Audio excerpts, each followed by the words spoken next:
അപ്പു, നിന്റെ അമ്മ അവളുടെ ജീവൻ കൊടുത്താണ് നിന്നെ രക്ഷിച്ചത്. അവളുടെ ജീവന്റെ വിലയുണ്ട് അപ്പു നിനക്ക്.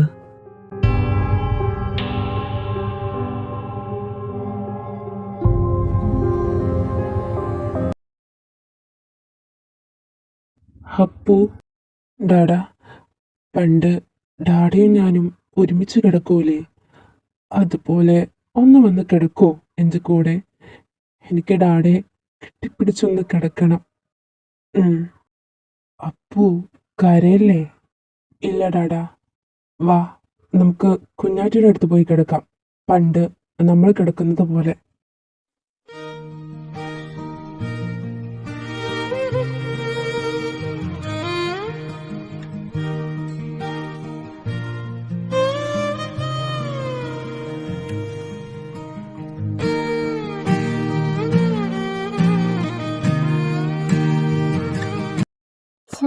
എണീക്കുന്നില്ലേ? ടൈം ഒരുപാടായെന്ന് തോന്നണു. ആ, കുഞ്ഞാറ്റെ, നീ ഓക്കെ ആണോ? ആ, ഓക്കെയാണ്. ഡാഡ എവിടെ? അറിയില്ല, നോക്കട്ടെ. നീ കുറച്ചു നേരം കൂടെ കിടന്നോ. ഡാഡാ, സാർ ഇവിടെ ഇല്ല, ഒരു ബിസിനസ് ട്രിപ്പായിട്ട് പോയതാണ്. കുറച്ച് ഡേയ്സ് കഴിയും വരാനായിട്ട്. പിന്നെ നിങ്ങളോട് സാറിന്റെ തറവാട്ടിലേക്ക് പൊക്കോളാൻ പറഞ്ഞിട്ടുണ്ടായി. ഓ, അതെന്താ പറയാതെ പോയത്? നിങ്ങളോട് ഇന്ന് തന്നെ തറവാട്ടിലേക്ക് പൊക്കോളാൻ പറഞ്ഞിട്ടുണ്ട്. ലേറ്റ് ആവണ്ട, ഇപ്പൊ തന്നെ പൊക്കോളൂ. ആ, കുഞ്ഞാച്ചെ, ഒരു 10 മിനിറ്റോടെ. കുഞ്ഞാച്ചെ, ഒരു കാര്യം പറയട്ടെ, എന്നിട്ട് ഉറങ്ങിക്കോ. എന്താ പറ, ഡാഡ എവിടെ? അത് ഡാഡി ഇവിടെ ഇല്ല, ബിസിനസ് ട്രിപ്പ് പോയേക്കുക. നമ്മളോട് തറവാട്ടിലേക്ക് പോകാൻ പറഞ്ഞു. തറവാട്ടിലേക്കോ? എന്നാ വാ, നമുക്കിപ്പൊ തന്നെ പോകാം.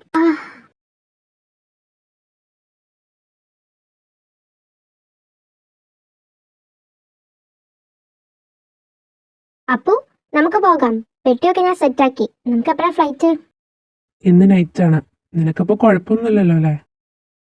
ഇല്ല, ഞാൻ ഓക്കെയാണ്. എന്നാ വാ, നമുക്ക് പോകാം.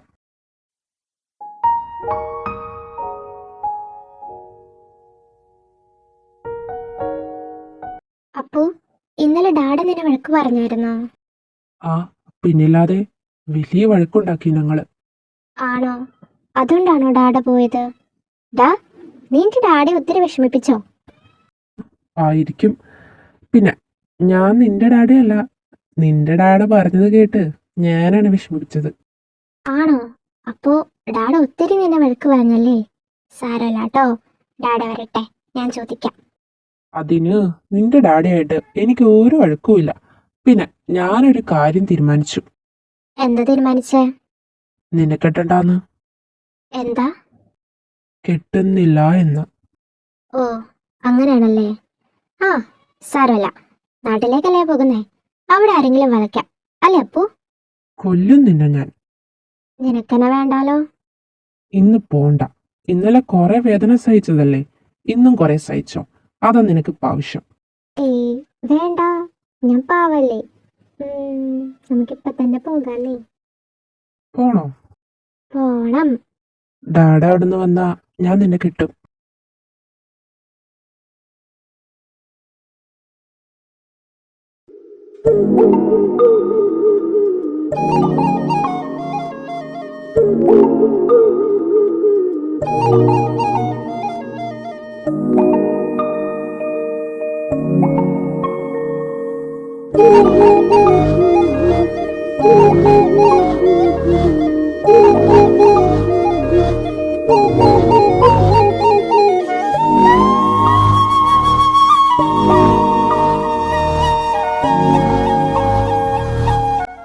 അപ്പു, എന്ത് ഭംഗിയാണല്ലേ കാണാൻ. അത് അവിടത്തേക്കാൾ എത്ര മനോഹരമാണ്. നമുക്ക് ഇവിടെ തന്നെ നിന്നാലോ, ഡാഡിയോട് ചോദിച്ചിട്ട്?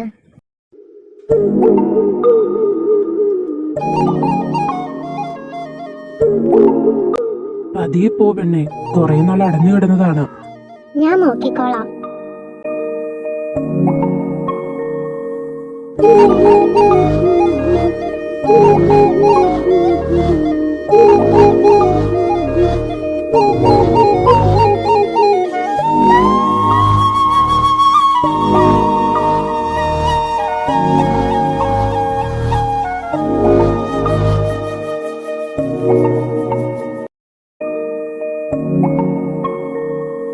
ഹായ്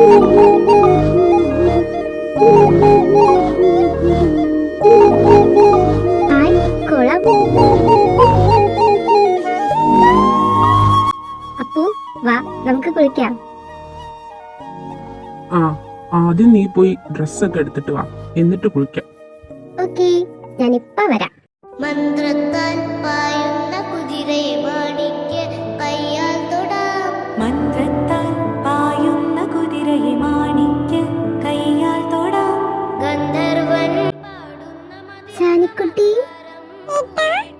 ചാനിക്കുട്ടി, നീ എന്താ ഇവിടെ തനിച്ചിരിക്കുന്നേ? വാ, അമ്മ വിളിക്കുന്നു. വിട്ട തണലിൽ ഊഞ്ഞാലേ പാടാമോ? ഊഞ്ഞാലേ പാടാമോ? അപ്പു, മാനത്തെ മാമന്റെ തളികയിൽ മാമുണ്ണാൻ പോകാമോ നമുക്കിനി? നീ എന്താടാ പ്രേതത്തെ കണ്ടതുപോലെ നോക്കുന്നേ? ഛേ, നിനക്ക് ഇത്ര ഭംഗിയുണ്ടായിരുന്നോ? പിന്നെ എന്നെ പറ്റി എന്താ കരുതി? ഞാൻ ഉക്കല്ലേ? ഓ ആണോ? എനിക്കത്ര തോന്നിയില്ല. ഓ, തോന്നി ഒരുപാട് പേരുണ്ട്. പറഞ്ഞിട്ട് എന്താ കാര്യം? എനിക്ക് വിധിച്ചത് ഈ രാക്ഷസനെയല്ലേ? ഞാൻ അത്ര രാക്ഷസനൊന്നുമല്ല. ഹും.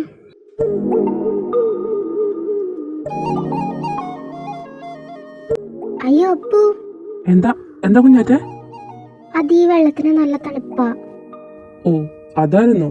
എന്റെ കുഞ്ഞാച്ചേ, ഈ പഴയ തറവാട്ടിലെ കുളങ്ങൾക്കൊക്കെ ഒരു പ്രത്യേക തണുപ്പായിരിക്കും. വന്നേ നീ.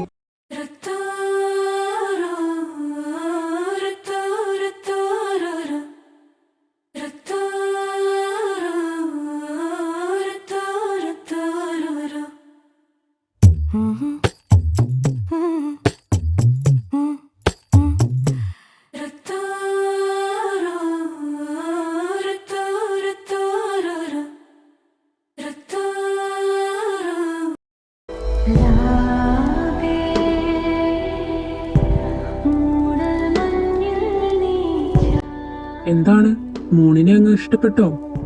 ആ, അപ്പു, ഞാൻ ഒരു കാര്യം ചോദിച്ചാ സത്യസന്ധമായിട്ട് നീ ഉത്തരം തരുമോ? ആ തരാം, പക്ഷെ ആദ്യം ആ ചോദ്യം എന്താന്ന് കേക്കട്ടെ. അത് ഒരിക്കൽ ഞാൻ മരിച്ചു എന്നറിയുന്നു. നീ എന്താ ചെയ്യാ? അറിയണമെന്ന് നിർബന്ധമാണോ? ആ, നിർബന്ധ. പറ. ഉം. നീ മരിച്ചാൽ നിന്റെ ആത്മാവ് മാത്രമേ ഇവിടുന്ന് പോകൂ. നീ എൻ്റെ ഓർമ്മകളിൽ എന്നും ജീവിക്കും. നിന്റെ ആ ഓർമ്മകൾ തന്നെ എന്നെ ഭ്രാന്തനാക്കി മാറ്റും. ഒടുവിൽ നീയില്ലാതെ എനിക്ക് പറ്റില്ലെന്ന് നീ തന്നെ എനിക്ക് കാണിച്ചു തരും. അങ്ങനെ ഞാൻ നീ പോയ ആ വഴിയിലൂടെ തന്നെ സഞ്ചരിക്കും. അപ്പു, പിന്നെ ഇമാതിരി യൂസ്ലെസ് ക്വസ്റ്റ്യൻ ചോദിക്കാതെ വന്ന് കിടക്കാൻ നോക്കാം. ക്ഷീണമൊന്നുമില്ല വേണ്ട നിനക്ക്? ആ ഉണ്ട്, വായോ.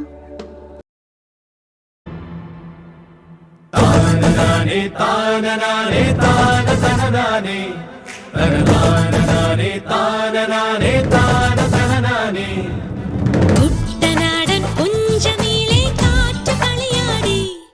ഒരു കൊയ്ത്തുപാട്ടിൻ ഈണമീറൻ കായലല പാടി പൊന്നരിവാളിൻ തുമ്പത്ത് കതിരുളി മൊത്തം വയ്ക്കുമ്പോൾ അവളണയുന്നൊരു തീരത്ത് മലരുകളായതു വീഴുമ്പോൾ അവളുടെ കനവിനു പുതുനിറമരുളിയ കുട്ടനാടൻ കുഞ്ചനീളെ കാറ്റുകളിയാടി ഒരു കൊയ്ത്തുപാട്ടിൻ ഈണമീറൻ കായലല പാടി.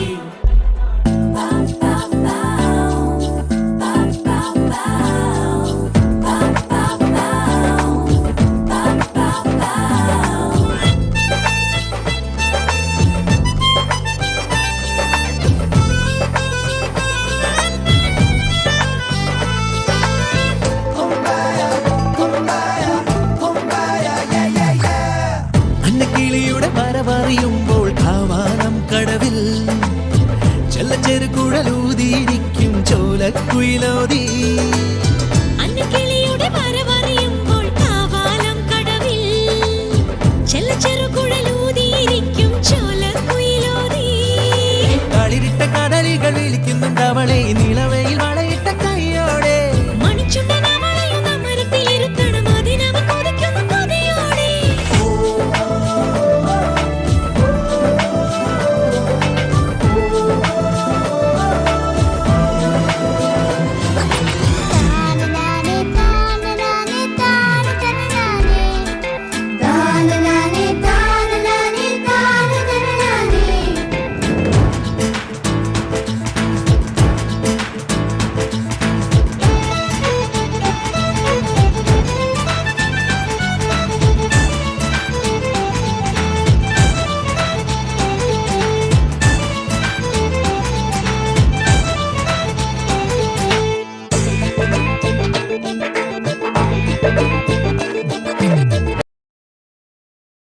അപ്പു നമുക്ക് പോണ്ട, ഇവിടെയല്ലേ നല്ലത്. എടാ കുഞ്ഞാറ്റെ, എനിക്കും അതാണ് ഇഷ്ടം. പക്ഷേ ഡാഡ നമ്മളോട് അങ്ങോട്ട് ചെല്ലാൻ പറഞ്ഞില്ലേ, പിന്നെ നമ്മൾ എന്താ ചെയ്യാ? ഷോ, ഇവിടെ എന്ത് രസമായിരുന്നു. അവിടെ ചെന്നിട്ട് നമുക്ക് ഡാഡിയോട് പറഞ്ഞ് വീണ്ടും ഇങ്ങോട്ട് തിരിച്ചു വരാം. എന്നിട്ട് ഇവിടെ തന്നെ നമുക്ക് താമസിക്കാം. കേട്ടോ അപ്പു? ആ, അവിടെ ചെന്ന് ഡാഡയുടെ പെർമിഷനും എടുത്ത് നമുക്ക് ഇവിടെ തന്നെ വീണ്ടും തിരിച്ചു വരാം. ഇപ്പോൾ നമുക്ക് പോകാം, ഇല്ലെങ്കിൽ ഫ്ലൈറ്റ് മിസ്സാവും. ഓക്കേ. അങ്ങനെ ഞങ്ങൾ നാട്ടിൽ നിന്നും തിരിച്ച് ഇവിടേക്ക് തന്നെ വന്നു. ഇതിത്രേ ഉള്ളോ? ബാക്കി എഴുതിയിട്ടില്ലല്ലോ. ബാക്കി അറിയാൻ ഇനി എന്താ വഴി? ഓ, ആകെ കയ്യിൽ കിട്ടിയത് ഈ ഡയറി മാത്രമായിരുന്നു. ഇതിലാണല്ലോ ഫുൾ റൊമാൻസ്. നമുക്ക് ആവശ്യമുള്ളതൊന്നും ഇതിൽ നിന്ന് കിട്ടിയില്ല. നോക്കിയിരിക്കാണ്ട് ഇതിൻ്റെ വേറെ പാർട്ടുണ്ടോയെന്ന് വല്ല നോക്ക് മനുഷ്യ. സർ, JK സാർ വരാൻ ഇനിയും 2 days കഴിയുമെന്ന് പറഞ്ഞു. സാറ് വരുമ്പോൾ നിങ്ങൾ വിളിക്കാമെന്ന് പറഞ്ഞിട്ടുണ്ട്. അപ്പോൾ എങ്ങനാ, പോകുവാണോ? പോകാം. ഓഫ്, ആ ഡയറിയിൽ മിച്ചേ ഒന്നുമില്ലായിരുന്നടോ. അത് വായിക്കണ നേരെ കൊണ്ട് വേറെന്തെങ്കിലും തപ്പായിരുന്നു. ഏയ്, ഒന്നുമില്ലാന്നല്ല, ഒരു ഡൗട്ട് ക്ലിയറായി. അഥർവിന് അലയല്ല, മേധയോടെ തന്നെയാണ് ഒറിജിനൽ ലവ് ഉള്ളത്. ഈ ബന്ധം നടന്ന ശരിയാവില്ലെന്ന് ഉറപ്പുള്ളത് കൊണ്ടാണ് അലയെ ഇതിലേക്ക് വലിച്ചിട്ടത്. ആമി, ഇതാ നമ്പറാണ്. ആ കേസുമായി ബന്ധപ്പെട്ട് ഒരു കുട്ടി ഇടയ്ക്കിടയ്ക്ക് വിളിക്കാറില്ലേ, ആ കുട്ടിയാത്. സ്പീക്കർ ഇട്. ഹലോ സാർ, ഇൻവെസ്റ്റിഗേഷൻ എന്തായി? അത് നിർത്തരുത് പ്ലീസ്. ആ കേസ് അന്വേഷിക്കണം. അഥർവിൻ്റെയും മേധയുടെയും മരണത്തിൽ ദുരൂഹതയുണ്ട് സാർ. ഹലോ, വാമിക. ഈ കേസ് അന്വേഷിക്കുന്ന ടീമിലുള്ളതാണ്. തന്നെ ഞങ്ങൾക്കൊന്ന് കാണാൻ പറ്റുമോ? താൻ വരുമായിരുന്നേൽ ഈ കേസിൽ ഞങ്ങൾക്ക് ഹെൽപ്ഫുള്ളായിട്ടുള്ള എന്തെങ്കിലും ഉണ്ടോ എന്ന് നോക്കാമല്ലോ. അത് മാം, ഞാൻ വരാം മാം. ഓക്കെ, എങ്കിൽ ലൊക്കേഷൻ ഞാൻ അയക്കാം. നാളെ മോർണിംഗ് 10 o'clock എത്താം. Okay ma'am. ദീക്ഷിത്, ഇനി ഈ കുട്ടിക്ക് എന്താ പറയാനുള്ളതെന്ന് നമുക്ക് നോക്കാം. ഐ തിങ്ക് മേധയുടെയും അഥർവിൻ്റെയും മരണത്തിൽ ദുരൂഹത ഉണ്ടെന്ന് ഈ കുട്ടി ഉറപ്പിച്ച് പറയണമെങ്കിൽ മറ്റുള്ളവരിൽ നിന്നും എന്തോ ഒന്ന് ഇവരുടെ റിലേഷനായി ഈ കുട്ടിക്കറിയാം. അതർവൈസ് ഇവരുടെ മരണത്തിൻ്റെ എന്തെങ്കിലും ഹിൻറ്റ് ഈ കുട്ടിക്കറിയാം. സോ ഈ കുട്ടിയിൽ നിന്നും എന്തെങ്കിലും കിട്ടിയാൽ നമുക്ക് ഈ കേസിലേക്ക് കൂടുതൽ ചെന്നിറങ്ങാൻ സാധിക്കും. അപ്പം നാളെ കാണാം ഇനി എന്താ എന്ന്.